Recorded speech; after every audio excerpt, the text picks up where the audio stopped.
बच्चों, आज हम लोग हमारी हिंदी की पुस्तक वाटिका का पाठ 1 विमल इंदु की विशाल किरणें पढ़ेंगे। विमल इंदु की विशाल किरणें प्रकाश तेरा बता रही हैं, अनादि तेरी अनंत माया जगत को लीला दिखा रही हैं। प्रसार तेरी दया का कितना, ये देखना हो तो देखे सागर, तेरी प्रशंसा का राग प्यारे तरंग मालाएं गा रही हैं। तुम्हारा स्मित हो जिसे निरखना, वो देख सकता है चंद्रिका को, तुम्हारे हंसने की धुन में नदियाँ निनाद करती ही जा रही हैं। जो तेरी होवे दया दया निधि, तो पूर्ण होता ही है मनोरथ, सभी ये कहते हैं पुकार करके, यही तो आशा दिला रही है। चलिए बच्चों, अब हम देखते हैं इस कविता का भावार्थ। विमल इंदु की विशाल किरणें प्रकाश तेरा बता रही हैं। कवि जयशंकर प्रसाद जी ईश्वर की महिमा का वर्णन करते हुए कहते हैं कि विमल इंदु की विशाल किरणें स्वच्छ चंद्रमा की किरणें, अर्थात क्या होती हैं स्वच्छ चंद्रमा की किरणें? चांदनी। प्रकाश तेरा बता रही हैं, ईश्वर के प्रकाश को परिलक्षित कर रही हैं। अनादि तेरी अनंत माया जगत को लीला दिखा रही हैं। अनादि तेरी अनंत माया से कवि का क्या तात्पर्य है कि ईश्वर की माया अनादि है, अर्थात इसका कोई अंत नहीं है, जगत को लीला दिखा रही है। कवि कहते हैं कि जो संसार को ईश्वर की लीला दिखा रही है। एक बार फिर से देखते हैं। विमल इंदु की विशाल किरणें प्रकाश तेरा बता रही हैं, अनादि तेरी अनंत माया जगत को लीला दिखा रही हैं।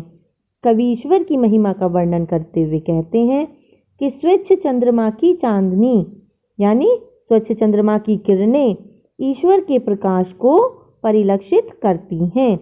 ईश्वर की माया अनादि है। अनादि तेरी अनंत माया अर्थात ईश्वर की माया अनादि है, इसका कोई अंत नहीं है और यह अनंत काल तक हमेशा रहने वाली है। जो संसार को ईश्वर की लीला अर्थात ईश्वर के चमत्कार दिखा रही है।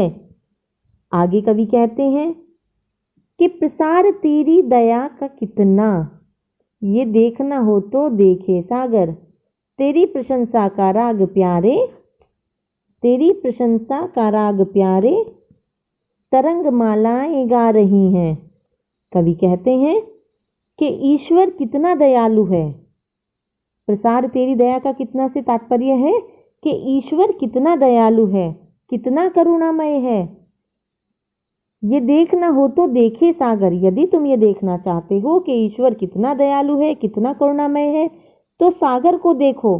ये समुद्र को देखने से ही पता चल जाता है, ईश्वर करुणा के सागर हैं।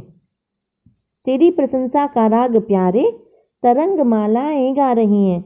सागर की लहरें अनवरत ईश्वर की प्रशंसा का राग गा रही हैं। जो बार बार समुद्र से उठने वाली लहरें होती हैं, वो ईश्वर की प्रशंसा के राग गा रही हैं। कवि आगे कहते हैं, तुम्हारी स्मित हो जिसे निरखना, तुम्हारी स्मित हो जिसे निरखना, वो देख सकता है चंद्रिका को, तुम्हारे हंसने की धुन में नदियां निनाद करती ही जा रही हैं।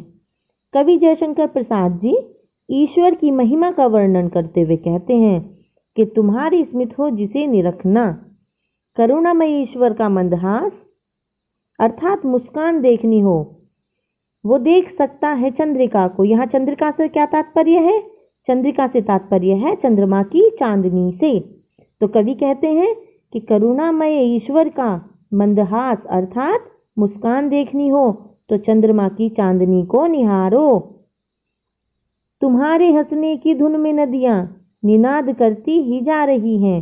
ईश्वर के हंसने की ध्वनि अविरल प्रवाह करने वाली नदियों की कल कल की आवाज में सुनाई दे रही है। अगर तुम ईश्वर की हंसी को सुनना चाहते हो तो नदियों के कल कल कल की आवाज को सुनो, उसमें तुम्हें ईश्वर के हंसने की धुन सुनाई दे जाएगी। कवि आगे कहते हैं, जो तेरी होवे दया दया निधि, तो पूर्ण होता ही है मनोरथ, सभी ये कहते पुकार करके यही तो आशा दिला रही है। कवि कहते हैं, हे दया सिंधु ईश्वर, हे दया के सागर ईश्वर, जिस पर आपकी कृपा हो जाती है, जो तेरी होवे दया दयानिधि, अर्थात जिस पर आपकी कृपा हो जाती है तो पूर्ण होता ही है मनोरथ, उसकी सभी मनोकामनाएं, मन की इच्छाएं पूरी हो जाती हैं। सभी ये कहते पुकार करके प्रकृति के सभी रूप, चंद्रमा, समुद्र तथा तरंग मालाएं आदि ईश्वर का गुणगान उच्च स्वरों में करके आशा का संचार कर रहे हैं। सभी ये कहते पुकार करके यही तो आशा दिला रही है, अर्थात प्रकृति के सभी रूप, चंद्रमा, समुद्र तथा तरंगमालाएं आदि ईश्वर का गुणगान उच्च स्वरों में करके आशा का संचार कर रही हैं। तरंगमालाओं से क्या तात्पर्य होता है? लहरों के समूह से। एक बार फिर देखते हैं इसको। जो तेरी होवे दया दयानिधि, तो पूर्ण होता ही है मनोरथ, सभी ये कहते पुकार करके यही तो आशा दिला रही है। कवि श्रेष्ठ श्री प्रसाद जी कहते हैं कि हे दया सिंधु ईश्वर, जिस पर आपकी कृपा हो जाती है उसकी सभी मनोकामनाएं, मन की इच्छाएं पूरी हो जाती हैं। प्रकृति के सभी रूप, चंद्रमा, समुद्र तथा तरंगमालाएं आदि ईश्वर का गुणगान उच्च स्वरों में करके नवीन आशा का संचार कर रहे हैं।